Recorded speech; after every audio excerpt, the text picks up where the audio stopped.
सुसीम गुस्से से आग बबूला हो गया। वह अपनी वफादार सेना लेकर तक्षशिला से पाटलिपुत्र की ओर दौड़ा। उसे लगा कि वह इस सिंहासन चुराने वाले को आसानी से कुचल देगा। लेकिन अशोक अब सिर्फ एक राजकुमार नहीं था, वो एक परखा हुआ जनरल था और उसके पास राजधानी की पूरी ताकत थी। जो शुरू हुआ वह कोई छोटी मोटी झड़प नहीं थी, वह मौर्य साम्राज्य का गृह युद्ध था। इतिहास में यह एक बहुत ही रहस्यमयी अवधि है। हमारे पास इस युद्ध का कोई समकालीन विस्तृत विवरण नहीं है, लेकिन हमारे पास एक बहुत बड़ा सुराग है। तारीखें: सम्राट बिंदुसार की मृत्यु सी 272 ईसा पूर्व में हुई, लेकिन सम्राट अशोक का औपचारिक राज्याभिषेक, उसका भव्य तिलक समारोह सी 268 ईसा पूर्व तक नहीं हुआ। ये 4 साल का लंबा फासला कहाँ गया? इतिहासकार और बौद्ध ग्रंथ दोनों एक ही भयावह निष्कर्ष पर पहुंचते हैं। ये 4 साल भारत के इतिहास के सबसे क्रूर गृह युद्धों में से एक में बीते। ये 4 साल अशोक ने अपने सभी प्रतिद्वंद्वियों, अपने सभी सौतेले भाइयों और उनके समर्थकों को जड़ से खत्म करने में बिताए। ये वो आग थी जिसमें तपकर राजकुमार अशोक चंड अशोक यानी भयंकर, निर्दयी और क्रूर अशोक बनकर निकला। श्रीलंका के बौद्ध ग्रंथ महावंश और दीपवंश, जो अशोक की मृत्यु के सदियों बाद लिखे गए, यहाँ एक ऐसी बात कहते हैं जो रोंगटे खड़े कर देती है।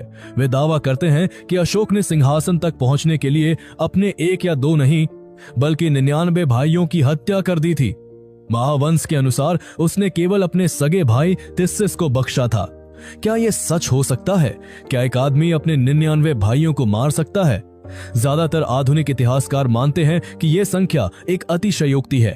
इन बौद्ध ग्रंथों का उद्देश्य अशोक के शुरुआती जीवन को ज्यादा से ज्यादा काला और भयावह दिखाना था, ताकि बाद में जब वो कलिंग युद्ध के बाद बौद्ध धर्म अपनाए तो उसका परिवर्तन किसी चमत्कार से कम न लगे। यह दिखाना जरूरी था कि धम्म में कितनी शक्ति है कि वो 99 भाइयों के हत्यारे को भी एक संत में बदल सकता है। लेकिन 99 की संख्या भले ही बढ़ा चढ़ाकर बताई गई हो, इस बात में कोई संदेह नहीं है कि एक खूनी संघर्ष हुआ था।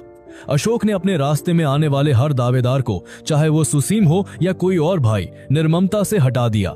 सबसे नाटकीय अंत राजकुमार सुसीम का हुआ। अशोकावदान के अनुसार जब सुसीम अपनी सेना के साथ पाटलिपुत्र के मुख्य द्वार पर पहुंचा तो अशोक और राधा गुप्त ने उसके लिए एक घातक जाल बिछाया था। महल के एक गुप्त प्रवेश द्वार के पास उन्होंने एक गहरी खाई खुदवाई और उसे जलते हुए कोयलों से भर दिया और फिर उसे चालाकी से पत्तियों और मिट्टी से ढक दिया।